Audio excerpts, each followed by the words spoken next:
صلّوا على النبي عليه الصلاة والسلام، واللي يعمل هريسة شطة زيّنا نقول له يا عمنا. النهارده هاقول لِك إزاي تعملي هريسة الشطة، البرطمان اللي أنتِ هتعمليه أكنِّك جايباه من السوبر ماركت وأحلى كمان. حطّي لايك حلو للفيديو وسبسكرايب وكومنت حلو، وتعالي أقول لِك هتعملي إزاي هريسة الشطة. هنجيب الفلفل الأحمر الشطيطة مش الحلو، فلفل أحمر شطيطة، موجود دلوقتي في السوق، الحقي جيبيه واعمليه قبل ما يمشي. بنجيبه ونغسله كويس جدًا، جدًا مرّة و2 و3 وبعد كده بنحطه في مصفى يصفّي مَيّته خالص. أنا هنا بعد ما غسلته كويس حطيته في المصفى يتصفّى، وبعد كده بامسك قرن، قرن كده أشيل العنقود الأخضر وأفتحه من النُص ونطلّع البذور اللي بتبقى جوّه. بس أهم حاجة يا سِت الكل في المرحلة دي تكوني لابسة جوانتي عشان إيديكِ ما تشطشطش.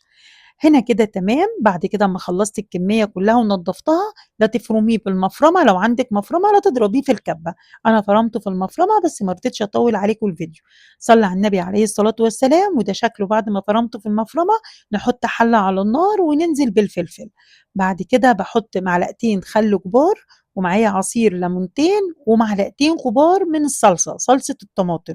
نحط الكلام ده كله على النار ونسيبه يغلي غلوتين 3، وده شكله كده بعد ما سِبته غلي غلوتين 3.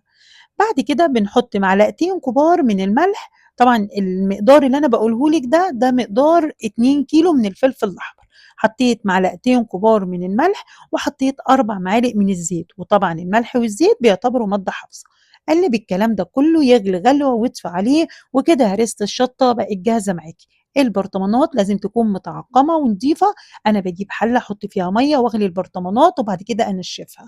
بعد ما نشفتها كويس جدًا ما فيهاش ولا نقطة مَيّة، بنعبّي هريسة الشطة. الله يا جماعة خطيرة. هنصلّي على النبي، وده شكل البرطمانات. باحط على الوش كده معلقة من الزيت عشان ده مادة حافظة ما يعملش فطر أبيض، واقفل البرطمان كويس جدًا. تحتفظي بيه إزاي؟ ممكن تسيبيه على الرخامة عادي جدًا، وممكن تحطيه على رف التلاجة. أنا بصراحة باحطه في الفريزر وباطلّع برطمان، برطمان، خلّيه على رف التلاجة أسحب منه. الله يا جماعة، ده موجود عندي في المطبخ، موجود كنز، بيفرق جدًا في طعم الأكل. باحطه في الطبيخ وأنا باطبخ، باحطه في خلطة المحشي، في تتبيلة السمك، في الكبدة الإسكندراني، في البتنجان المخلل، خطير. كده الفيديو خلص. ما تنسيش لايك وشير وسبسكرايب، ونصلي على النبي صلى الله عليه وسلم.